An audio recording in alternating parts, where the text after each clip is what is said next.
Snow drifted past the windows, catching the golden glow of the street lamps. The house smelled like cinnamon, pine, and something sweeter, the scent of gingerbread cookies cooling on the counter. Laughter echoed faintly from the living room, where the kids were hanging the last of the ornaments on the tree. I should have been happy. Christmas Eve had always been my favorite night of the year. It was the one time when everything slowed down, when we could sit together as a family and just be. No surgeries, no late-night shifts, no stress, just warm cider, soft carols, and the quiet joy of watching my children open their presents with wide-eyed wonder. But tonight was different. I stood in the kitchen, hands steady as I sliced a baguette, arranging each piece in perfect rows. My mind should have been on the food, the guests arriving soon, the joy of the season. Instead, it was on her. Vanessa. My wife. My partner. The woman I had built a life with for 15 years. The mother of my children. The woman who had spent the last year lying to me. I heard her before I saw her, the faint click of heels on the hardwood, the rustle of fabric as she moved closer. "Everything looks perfect," she said, her voice warm, familiar. "You're amazing. You know that?" I swallowed hard before turning to face her. She looked stunning. A deep red dress hugged her body, her dark hair tumbling in soft waves over her shoulders. She had always known how to make an entrance, how to steal the breath from a room. But tonight, I wasn't breathless. Tonight, I was drowning. I forced a smile, just trying to make it special for the kids. Her eyes softened, and for a moment, just a moment, I let myself believe. Maybe I was wrong. Maybe I was being paranoid. Maybe the late nights, the missed calls, the lingering scent of unfamiliar cologne on her clothes, maybe they all had an explanation. Maybe she was still mine. "David." Her voice pulled me back. "Yeah, you okay?" I studied her carefully. Was there concern in her eyes, or was it just habit? A reflex after 15 years together? "I'm fine," I lied. She smiled, reaching out to touch my arm. "I love you. You know that?" I used to. But love wasn't words. It wasn't soft touches or practiced smiles. Love was truth. And truth was something Vanessa had stopped giving me a long time ago. "Hey, Dad." Ava's voice broke the moment. She stood in the doorway, her arms crossed, a playful smirk on her face. At 14, she had inherited her mother's confidence, but her eyes, those were mine. "If you guys are done being all mushy, Oliver needs help with the Christmas lights." Vanessa laughed. "I'll go check on him." She squeezed my hand before walking away, leaving behind the ghost of her perfume and the weight in my chest that never seemed to leave anymore. I turned back to the counter, gripping the edge so tightly my knuckles turned white. Just one more night. Let them have their Christmas. Let them have this one. Perfect evening before everything changes. The living room was alive with the kind of chaos only Christmas could bring. Oliver, my 10-year-old, was tangled in a string of lights, his face twisted in frustration. "You okay there, bud?" I asked, kneeling beside him. He huffed, blowing a stray curl from his forehead. "I don't get it. They worked last year." I chuckled, carefully untangling the wires. "That's the magic of Christmas lights. They always wait until the last minute to break." Oliver grinned. "Mom says they do it just to mess with us." "She's probably right." He nodded sagely, watching as I fixed the connection. The tree blinked back to life, a soft glow filling the room. "Wow," Oliver breathed. "It's perfect." I smiled, pulling him into a hug. "It is. For him.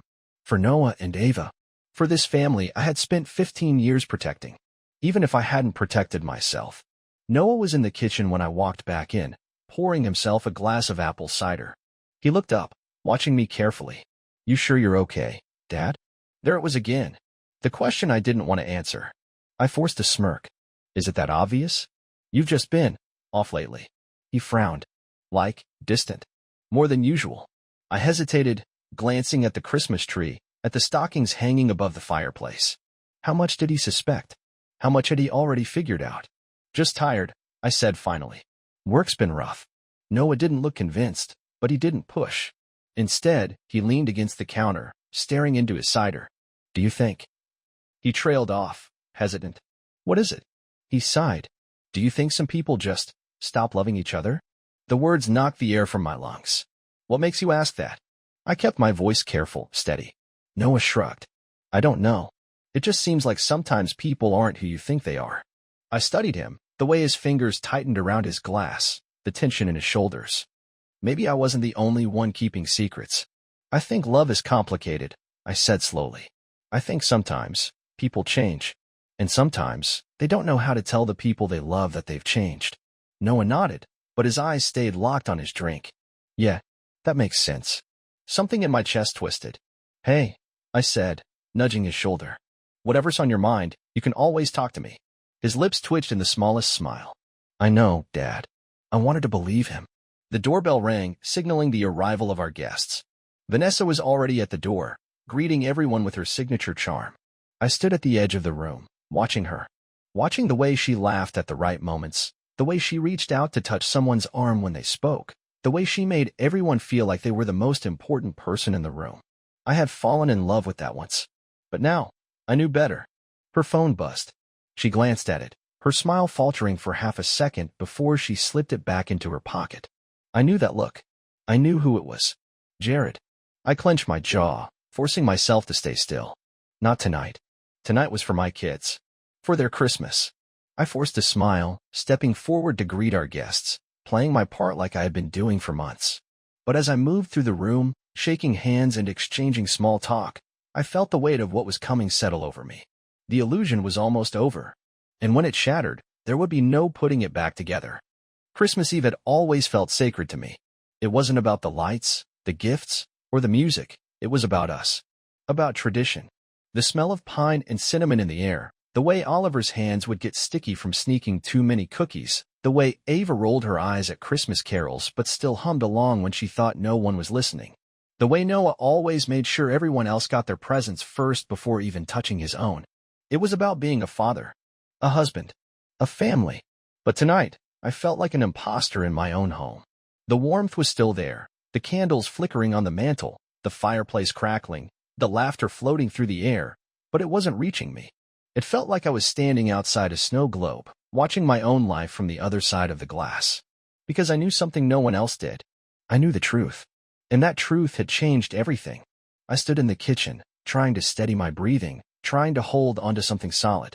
The sharp scent of rosemary filled the air as I sliced through a loaf of fresh bread, each movement slow and deliberate. The door creaked open, and I knew before I even turned who it was. Vanessa. Her heels clicked softly against the tile as she crossed the room, her fingers wrapping around the stem of a wine glass. She was wearing red. She always wore red on Christmas Eve. It used to make my heart skip. Now, it made my stomach turn. Everything looks amazing, she said, stopping beside me. Her voice was warm, familiar, but there was something in it I couldn't unhear anymore. A falseness. A practiced ease. She reached out, trailing her fingers lightly down my arm. Testing me. You okay? She asked. I forced a chuckle, shook my head. Why does everyone keep asking me that? Vanessa smiled, tilting her head. Because you've been. I don't know. Distant. I swallowed. Just tired. Long week at the hospital. A half-truth. The real reason I was distant had nothing to do with work. It had to do with the man she had been sneaking off to see. It had to do with the child I now knew wasn't mine. She leaned in slightly, lowering her voice. David, can you just... I never found out what she was about to say. Because at that moment, Oliver came bounding into the kitchen, his socks sliding against the floor as he nearly crashed into Vanessa. Dad, he gasped, his face flushed with excitement. You have to come see. Uncle Jeff is trying to dance, and it's so bad it's, like, breaking my eyes. Vanessa let out a soft laugh, stepping back. I'll go check on him. You two behave. She kissed my cheek before walking off, and I stayed completely still. I couldn't move. I couldn't breathe. I waited for something to happen, for the warmth of her touch to sink in, for the familiar comfort to pull me back. But I felt nothing. Absolutely nothing. Dad? Oliver was looking up at me, his brows pulled together. You coming? He asked. I forced myself to exhale, to shake it off. For them. For now. Yeah, buddy, I said, ruffling his hair. Let's go see if your uncle still has knees after this. Oliver grinned, already racing ahead of me. I let myself smile. For him. The house was alive with noise. Too much noise. People were talking, laughing, the scent of cider and peppermint filling the air. The Christmas tree glowed warmly in the corner, casting soft golden light against the windows. And yet, I felt like I was somewhere else entirely. I stood near the fireplace, cradling a glass of scotch I had no intention of drinking. My eyes moved across the room, always coming back to her. She was standing near the Christmas tree, talking to someone, smiling like nothing was wrong. Like she wasn't lying to everyone here. Like she wasn't lying to me. Her phone buzzed. She pulled it from her pocket, glancing at it quickly before tucking it away.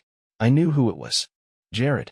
Her fingers twitched slightly before she picked up a wine glass, tilting her head to listen to whatever meaningless conversation she was pretending to be engaged in. She thought she was being subtle. She thought I was still the fool I had always been. But she was wrong, because I knew everything. All right, everyone. Vanessa's voice rang through the room. Time for presents. Ava let out an exaggerated groan, but still got up from her seat. Oliver practically launched himself toward the tree. Noah stayed close to the fireplace, watching everything unfold with quiet amusement. This was always my favorite part. Watching them open their gifts, seeing their faces light up. For a second, I let myself pretend this was any other Christmas. That things weren't different. That I didn't know what I knew. That my family was still real. Ava tore the paper off a box of sneakers she had begged for. Oliver screamed when he saw the new video game he had been talking about for months. Noah smiled when he unwrapped a leather-bound journal, running his fingers over the cover. I watched them, and my heart broke. Because in a few days, they would never see me the same way again. Vanessa handed me a small, neatly wrapped box. And for you, Mr. Blackstone, she said, eyes gleaming. I peeled back the paper, revealing a sleek black watch. Expensive, beautiful, meaningless. I looked at her, smiled. It's perfect. She relaxed, like she had been holding her breath, like she had needed this to prove we were still okay. I leaned in, pressing a slow, lingering kiss to her cheek. For a second, she melted into it. And then, as I pulled back, I met her eyes. And I saw it. That flicker of fear. The smallest hesitation. She didn't know what I knew. But she felt something. She felt the shift. And she should. Because tonight, I was still playing the game. But soon, it would be over. Later that night, when the house was quiet and everyone had gone to bed, I sat alone in my office. A fire burned in the fireplace, casting flickering shadows against the walls. The Christmas tree lights blinked softly in the reflection of the window. On my desk, an envelope sat, the paper slightly worn from how many times I had opened and closed it. Inside, the DNA test results. 3 children. 2 of them mine. 1 of them not. I stared at the name, my jaw tight. It didn't change anything. Not for me. I had raised them, held them when they cried, taught them to ride bikes, sat through hours of terrible school plays. They were mine. No test would ever change that. But Vanessa had stolen something from me. The truth. The choice to know. And for that, I would never forgive her.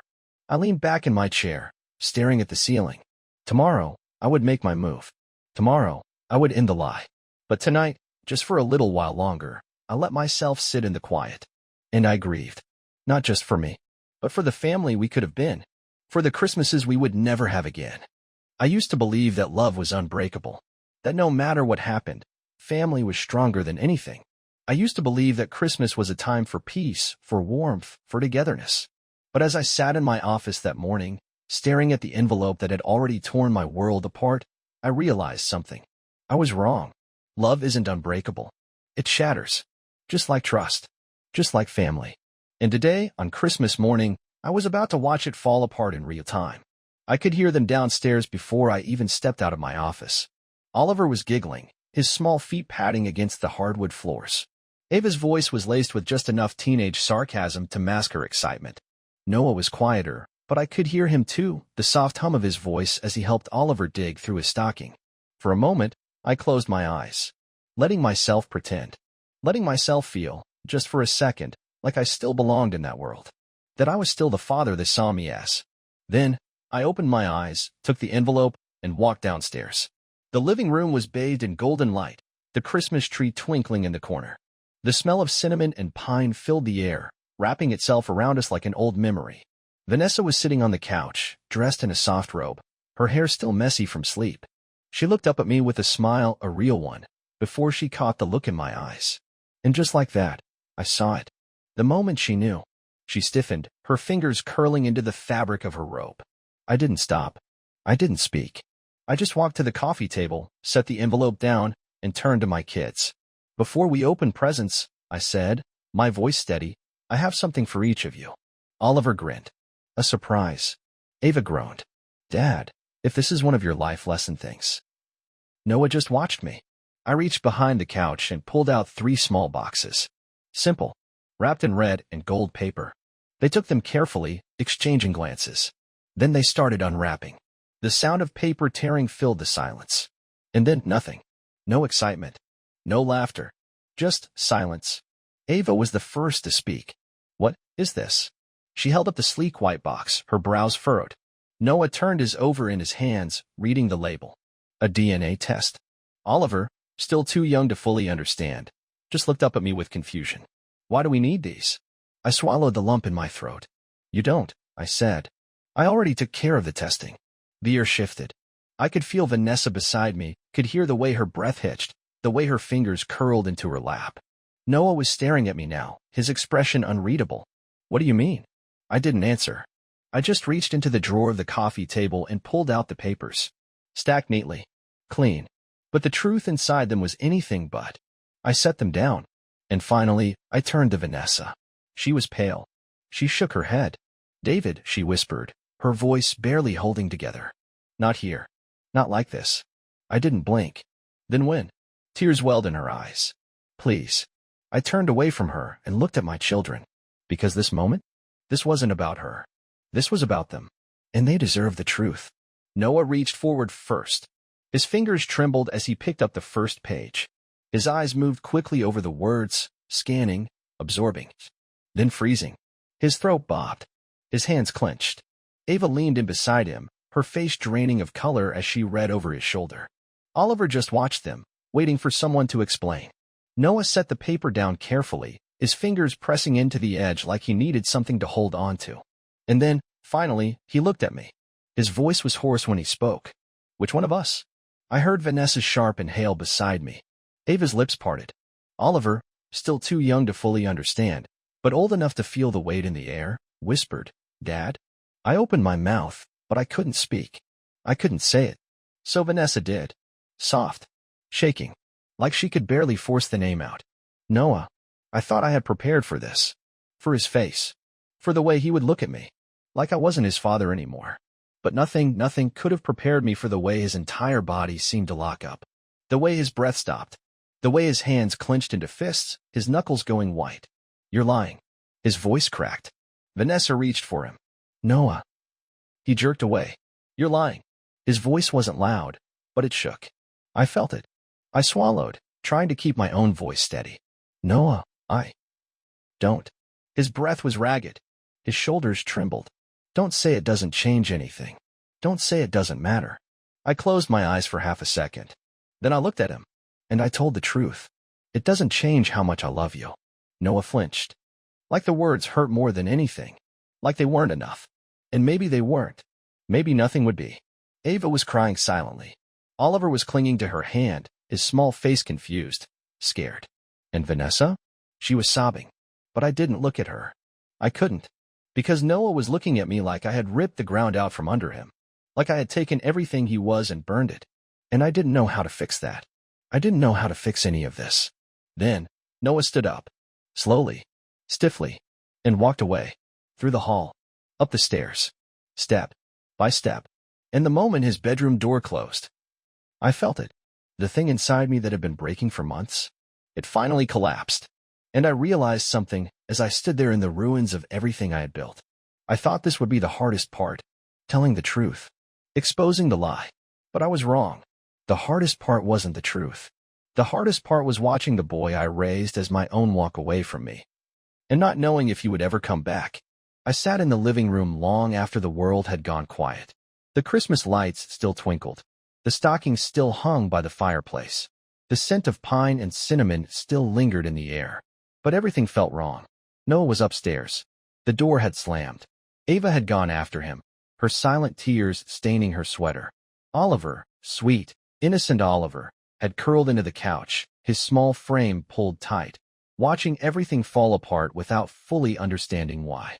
And Vanessa?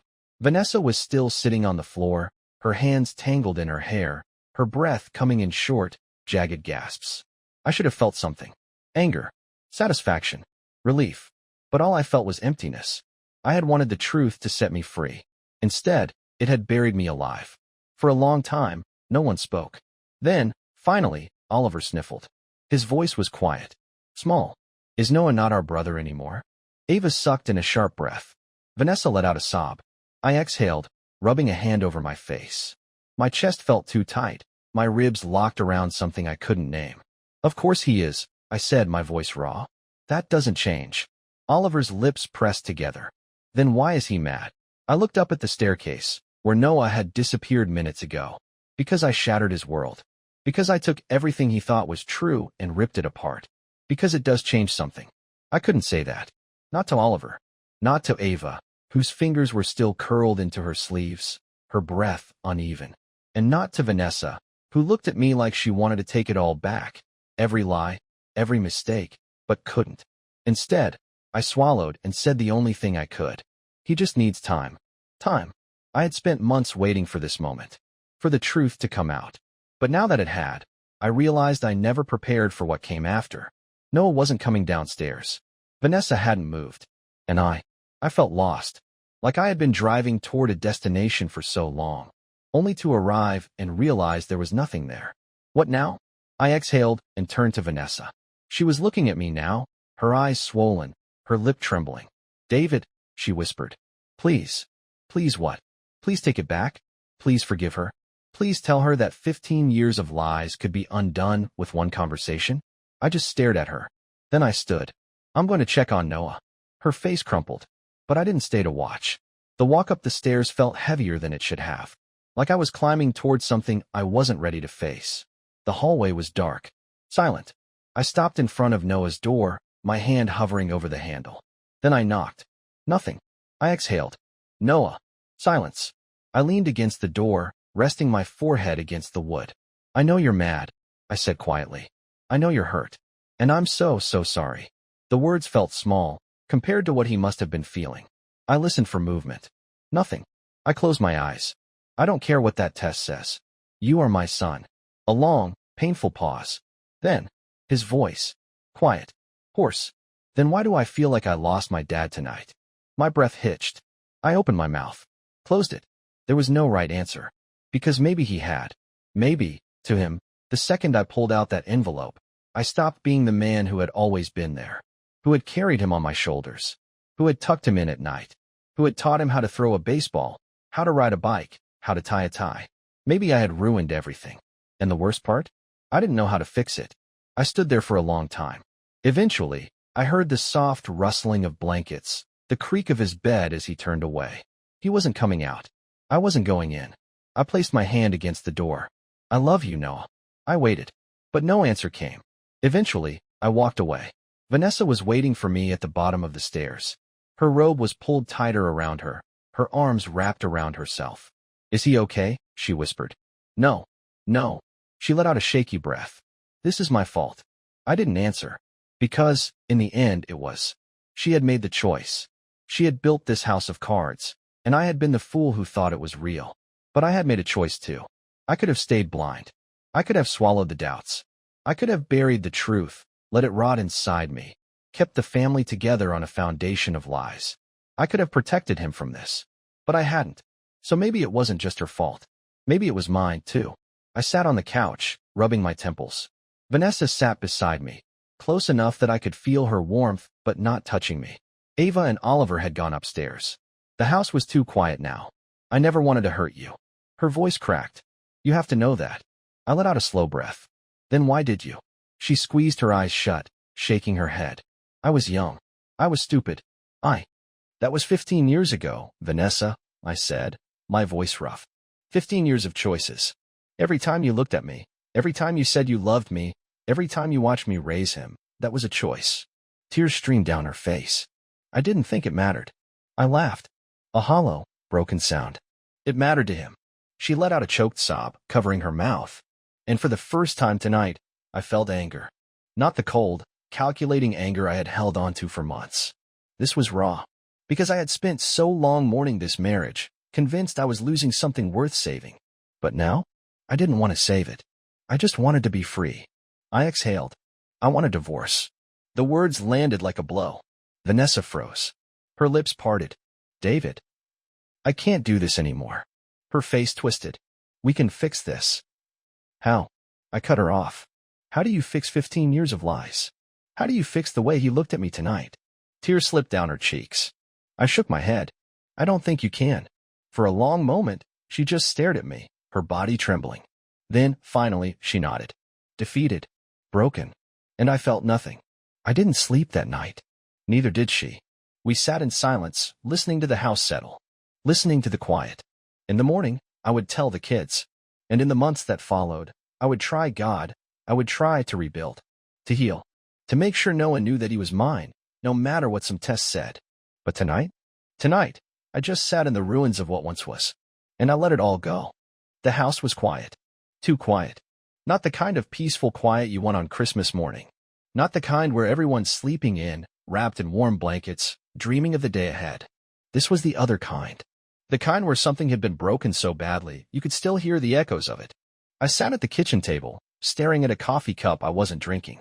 My fingers rested against the ceramic, feeling the heat, but I wasn't really there. I was somewhere else. Maybe last night. Maybe 15 years ago, before any of this had happened. Before I knew. Footsteps.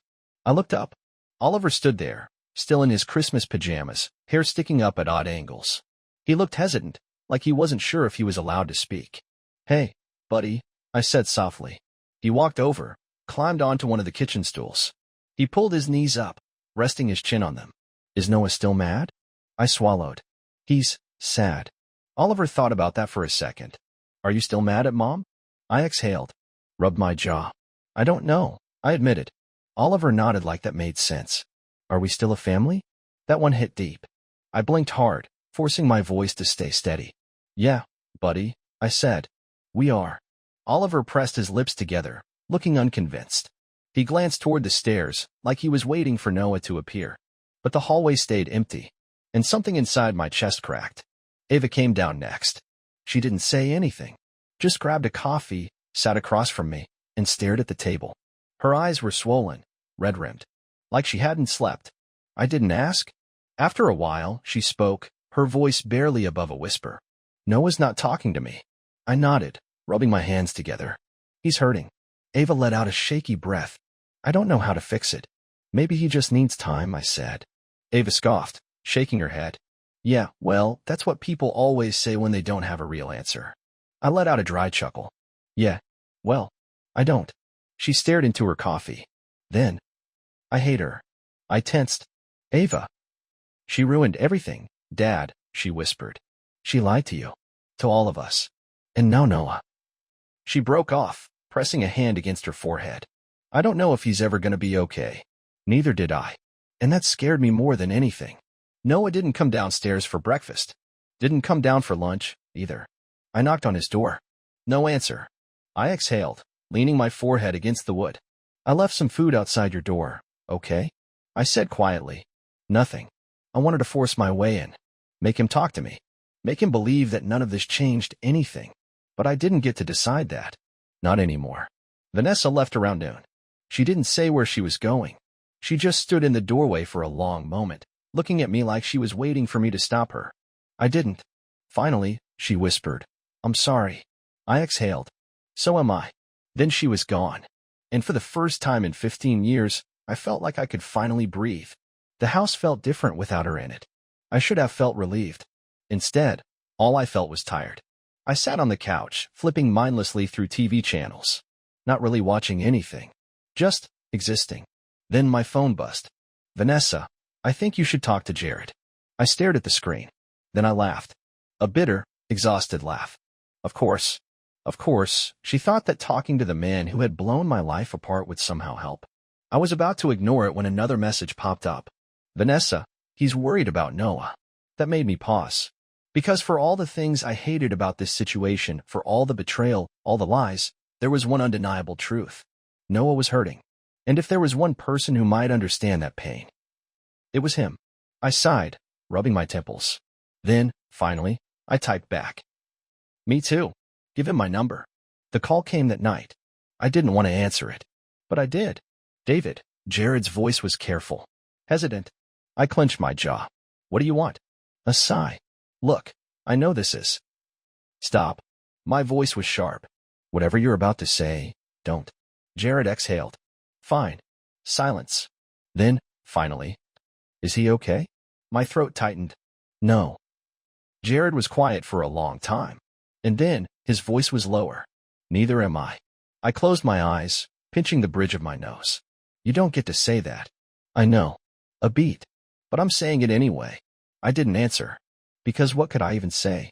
That I hated him? That I wanted to go back in time and erase every moment that led to this? That I wasn't even sure I had the right to be Noah's father anymore? Finally, Jared spoke again. I don't want to replace you. I let out a bitter laugh.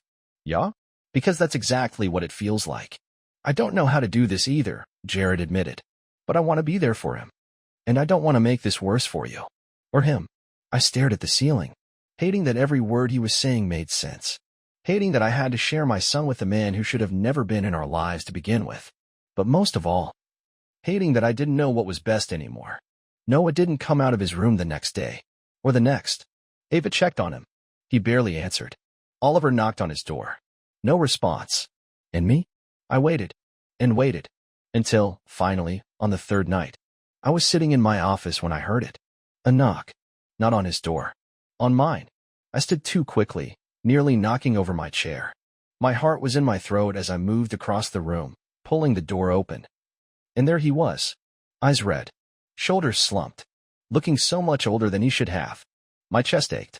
Noah, I whispered. His voice was hoarse. Small. Can we talk? I swallowed. Nodded. And as he stepped inside, I realized something. I had no idea what came next. But I would do whatever it took to not lose him completely. The knock came late. Soft. Uncertain. I almost didn't hear it. I turned in my chair, my chest tightening. I knew who it was before I even saw him. Noah stood in the doorway. His hoodie swallowed him, sleeves pulled over his hands. His hair was a mess, and his face, God, his face. Red-rimmed eyes. Like he hadn't slept. Like he'd been crying. Like he had 1,000 things to say, but no idea where to start. Can we talk? His voice barely made it across the room. I swallowed, pushing down the lump in my throat. Yeah, of course. I stood. He hesitated. Then, finally, he stepped inside. He didn't sit right away. Just stood there, shifting his weight, rubbing his thumb against the edge of his sleeve like a kid again. Like he was stalling. I waited. Because I wasn't going to push him. Not now. After a long pause, he let out a breath and dropped onto the couch. I sat across from him. Not too close. Not too far. Just waiting. You knew, he said finally. It wasn't a question. I nodded. Yeah. For how long? A few months. His jaw tightened. And you just didn't tell me? His voice cracked. God, it hurt to hear that. I exhaled. I didn't know how. His fingers dug into his sleeves. You didn't know how, he echoed. So you just waited until, what? Christmas? Thought that would make it easier. I flinched. Because he wasn't wrong. I thought waiting would be worse. I admitted. But I was wrong. His breath hitched. His head dipped. And then, the question I'd been dreading. Am I still yours? I didn't breathe. Not for a second. Because that was the one thing I never wanted him to doubt. I leaned forward, my voice breaking. You have always been mine. His fingers clenched tighter. But I'm not really, he whispered. I shook my head. Noah, listen to me. Finally, his eyes lifted. You are mine, I said fiercely. Not because of a test. Not because of biology. But because I raised you. Because I love you. Because I don't care what any paper says. You are my son. Always. His breath came too fast, too shaky. I saw it, the moment it hit him. And then, he broke. Not all at once. Not dramatically. Just, his hands shook. His shoulders curled inward. His face crumpled, just barely. And I knew he was trying to hold it in. I didn't think. I just moved. I pulled him in, wrapped my arms around him tight. So tight, like I could hold him together if I just held on long enough. And then, finally, he let go. His fingers curled into my shirt. His body shook. Not loud. Not messy. Just quiet, broken breaths against my shoulder. I don't want to lose you, he whispered. His voice was wrecked. And so was I. You won't, I rasped. You never will. His hands tightened in my shirt. I felt it, the way he sagged just a little. The way the tension finally started to leave his body. Like maybe he believed me. We sat there a long time. No rush. No words. Just breathing in the same space. Then, I don't want to meet him, he muttered. I nodded. Okay. He frowned, like he expected me to say something else. But if you ever do, I said carefully, it won't change anything between us. His jaw clenched. It already has, he whispered. I swallowed. Maybe, I admitted. But not the part that matters. He studied me for a long moment. Then, finally, he nodded. Small. Hesitant. But real. Noah didn't say goodnight when he left the room. But he didn't slam the door, either. And maybe that was enough.